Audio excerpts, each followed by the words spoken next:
जय जगन्नाथ। आपण मानकु अनुरोध भिडियोटी जदि भल लगे ताले भिडियोटी को लाइक शेयर सब्सक्राइब करिनेबे। ओसेपा तरफरु चिठी आसी सारिछि पंचम और अष्टम श्रेणीर रिमेडियल क्लासर गाइडलाइन। तो एही गाइडलाइन प्रकार रिमेडियल क्लास केबे आरंभ हेबो, केते दिन चलिबो, केते समय रिमेडियल क्लास करा जिवो, केउ माने एही क्लास करिवे, एही रिमेडियल क्लास रो रोल ऑफ इम्प्लीमेंटेशन कौन रहिबो, रोल ऑफ टीचर कौन रहिबो बा टीचर कर भूमिका कौन रहिबो, एचएम कर भूमिका कौन रहिबो, एही सब विषय रे आमे एही वीडियो रे जानिबा। तो निहाती वीडियोटी को शेष पर्यंत देखंतु। सर्वप्रथमे आमे जानिबा मोड ऑफ इम्प्लीमेंटेशन कौन रहिछि। तो देखंतु यहाँ को इम्प्लीमेंटेशन करिया पई कौन कौन आमको प्रक्रिया बा तार रूल्स बा तार इंस्ट्रक्शन कौन फॉलो करने को पड़िबो। ठीक अच्छे। सर्वप्रथमे देखंतु ना एही रिमेडियल क्लास देखंतु after the declaration of the result of the annual examination. ताले देखंतु ना डिक्लेयर ना रिजल्ट एनुअल एग्जामिनेशन रो डिक्लेयर हला परे एही रिमेडियल क्लास को आमे आरंभ करिबा। माने रखंतु ना एनुअल एग्जामिनेशन रो रिजल्ट डिक्लेयर हला परे आमे एही रिमेडियल क्लास को आरंभ करिबा। तापरे देखंतु एटी ना सब्जेक्ट टीचर जो माने सब्जेक्ट टीचर अछंती बा एही रिमेडियल क्लास पई बा पंचम और अष्टम श्रेणीर रिमेडियल क्लास ना जो माने सब्जेक्ट टीचर अछंती सेही माने ही एही रिमेडियल क्लास करिवे। ठीक अच्छे। थर्ड देखंतु टीचर शाल आइडेंटिफाइड लर्निंग गैप्स। ताले टीचर माने लर्निंग गैप्स को ना आइडेंटिफाई करिवे केउ आधार रे देखंतु एनालाइजिंग स्टूडेंट आंसर स्क्रिप्ट। छात्र छात्री मानकर आंसर स्क्रिप्ट को एनालिसिस करके लर्निंग गैप ना आइडेंटिफाई करिवे। तापरे इंडिविजुअलाइज इंस्ट्रक्शन स्ट्रैटेजी तैयारी करिवे। तापरे स्मॉल ग्रुप देखंतु small group similar learning needs आधार स्मॉल ग्रुप गुडी को तैयारी करिवे। तापरे देखंतु पीयर लर्निंग ना पीयर लर्निंग को एनकरेज करिवे। तापरे अछि देखंतु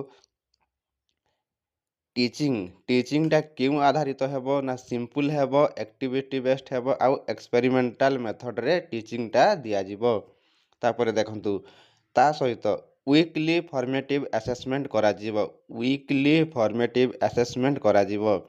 पुणी देखंतु ना पंचम श्रेणी पई बोथ ओरल एंड रिटन करा जिवो। पंचम वीकली असेसमेंट पंचम श्रेणी पई बोथ ओरल एवं रिटन करा जिवो, किंतु अष्टम श्रेणी पई केवल रिटन रे करा जिवो weekly assessment, weekly formative assessment. ठीक अछि। तापरे ना स्टूडेंट वाइज प्रोग्रेस कार्ड एटा देखंतु student wise progress card teacher maintain करिवे। तापरे अछि देखो तापरे अछि एठी ना होम बेस प्रैक्टिस एक्टिविटी करा जिवो। तापरे एठी कम्युनिटी एवं पेरेंटल सपोर्ट मध्य निया जिवो।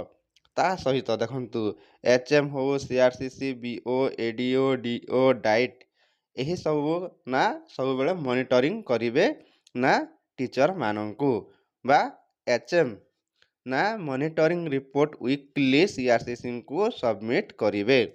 तापरे ड्यूरेशन देखंतु एही remedial class 4 weeks, total duration 4 weeks. ताले एही रिमेडियल क्लास ना 4 सप्ताह करा जिवो, पाखापाखि 1 मंथ।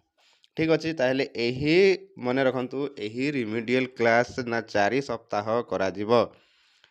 तापरे देखंतु डेली टाइम एलोकेशन ना 2 रु 3 घंटा एही रिमेडियल क्लास करा जिवो। ता सहित देखंतु ना स्टूडेंट नीड हिसाब रे एही रिमेडियल क्लास करा जिवो 2 रु 3 घंटा। स्टूडेंट तांकर देखंतु जो कॉम्पिटेंसी अच्छे से कॉम्पिटेंसी बेस्ट से जदि शीघ्र कैच करि पारिला ताहले शीघ्र भी सरे दे पारिबा।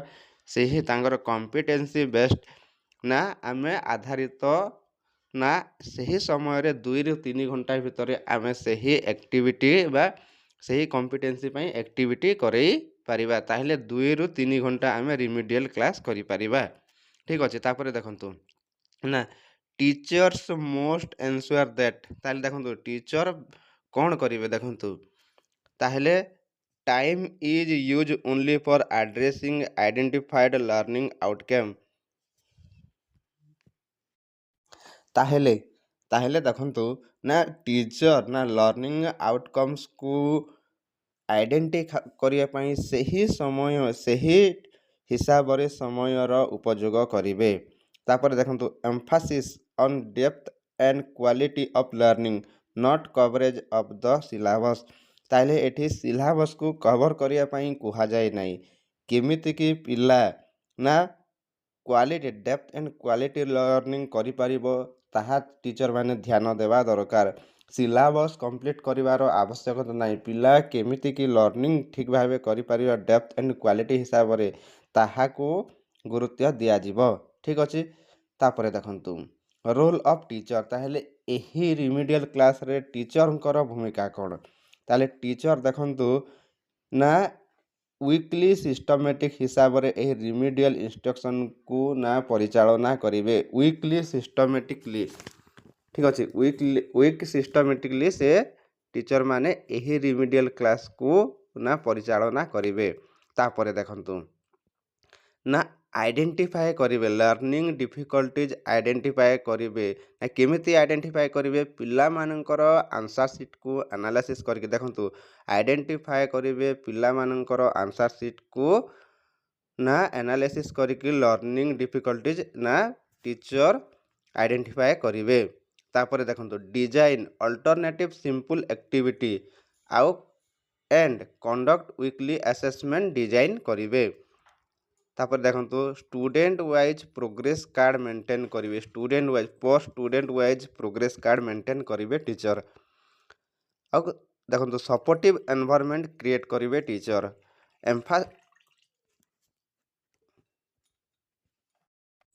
ଏମ୍ଫାଥେସିସ୍ ଆଣ୍ଡ ସପୋର୍ଟିଭ୍ ଟିଚିଂ ପ୍ରାକ୍ଟିସର ୟୁଜ୍ କରିବେ। ତା ସହିତ ଦେଖନ୍ତୁ ଇଣ୍ଡିଭିଜୁଆଲ ଇମ୍ପ୍ରୁଭମେଣ୍ଟର ଫୋକସ୍ ଦିଆଯିବ ପିଲାମାନଙ୍କର। ଠିକ୍ ଅଛି। ତାପରେ ଦେଖନ୍ତୁ ରୋଲ୍ ଅଫ୍ ହେଡ଼ମାଷ୍ଟର। ହେଡ଼ମାଷ୍ଟରଙ୍କର ରୋଲ୍ କ'ଣ ରହିବ? ତାପରେ ଦେଖନ୍ତୁ ତାପରେ ଆମେ ଜାଣିନେବା ନା ରୋଲ୍ ଅଫ୍ ହେଡ଼ମାଷ୍ଟର। ହେଡ଼ମାଷ୍ଟରଙ୍କର ଏଠି ରୋଲ୍ କ'ଣ ରହିବ?